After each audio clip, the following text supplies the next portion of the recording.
He's going on that truck ramp. Oh, look, just swerving. Physics suggests an object in motion will stay in motion. Oh my God! Right up to the moment Jesus Christ, we almost died! it interacts with something else. Consider it a lesson in force, like when an out-of-control semi collides with car after car after car.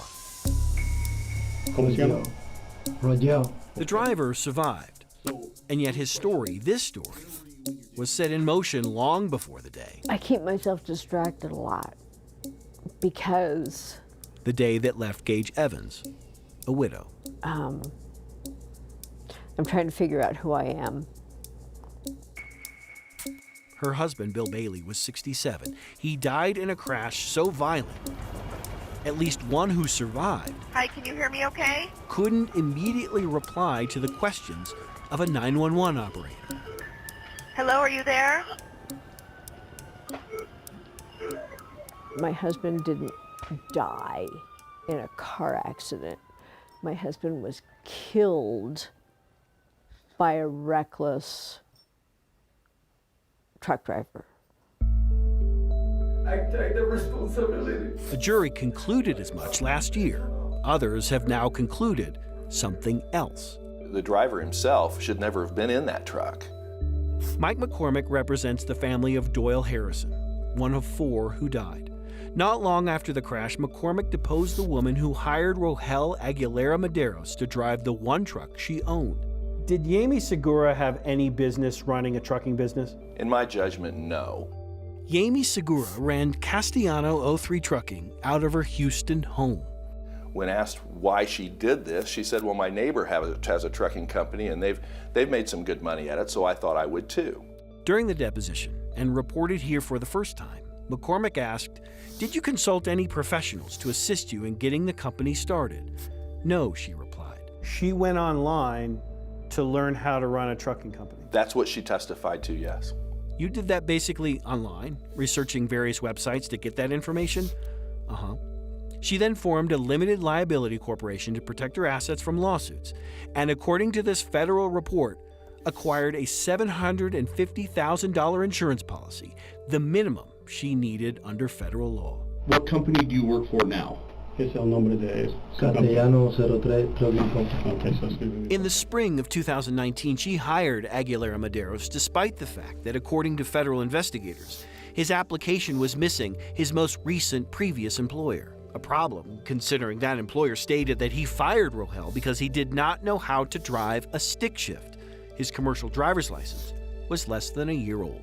The people that put him in that truck or allowed that truck to be on the road didn't do their job. McCormick says that includes not just the trucking company, but the shipping broker that hired Castellano 03 to run her out with its one new driver, a driver federal investigators found did not receive required training prior to operating a semi. Y trabajo con ellos con cuántos años or meses? Ahí llevo 3 semanas. 3 semanas. In fact, Aguilera-Mederos was less than 2 weeks into the job when Castellano 03 sent him in a truck with automatic transmission from Fort Collins into Wyoming. The route was relatively flat. He arrived at this lumber yard, loaded up and left. It was here he had a choice: go back the same way or head south into the heart of Colorado's mountains. Okay. La mitad del tanque. Y entonces en el 70 venden más barato el petróleo. In search of that cheaper price, he chose the latter, south into towns like Riverside and Walden. A surveillance camera captured him tailgating an SUV in Granby. Prosecutors believe he really started to misuse his brakes on the way down Berthoud Pass. Was he qualified enough to drive the truck? Not for the route he chose to take. Bill Bailey's brother, Gage's brother-in-law, knows precisely what happened next. Missing this runaway truck ramp was a fatal mistake, prosecutors said. Instead, he continued to ride his brakes, eventually causing them to fail right when he needed them the most. Lo único que recuerdo aquí es que pensé que me iba a morir porque cuando como iba loma abajo y sin freno, el camión agarró 85 millas y apreté duro el timón. Guys, we just cured anxiety. Oh my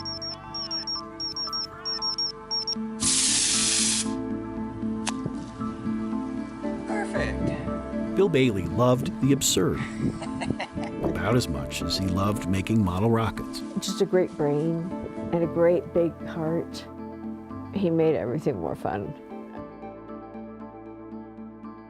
The day after he died, the common-law husband of Yami Segura started a new trucking company, records say, out of the same Houston home.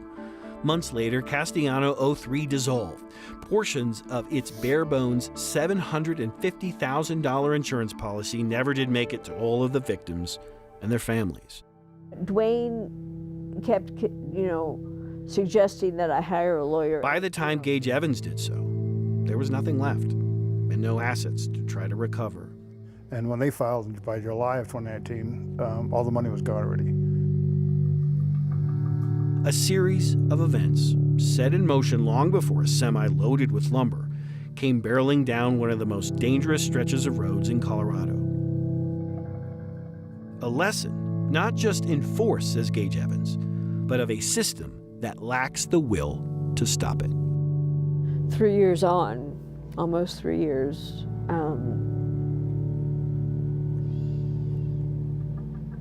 I don't know what the future looks like. I don't know what my life holds in store. I spoke to Segura by phone this week. She did not want to be recorded, but she told me she did not know just how inexperienced her own driver was. The new company tied to her home has now too lost its insurance policy. It's out of business.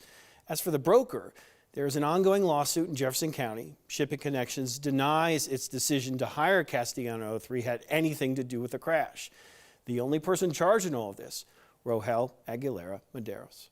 So various civil actions here and there. Any sense that there was ever a consideration about criminal charges for somebody other than the driver? Not much, Kyle. There was a question that a lot of people have asked, is that something to consider, and it's something that local prosecutors can consider.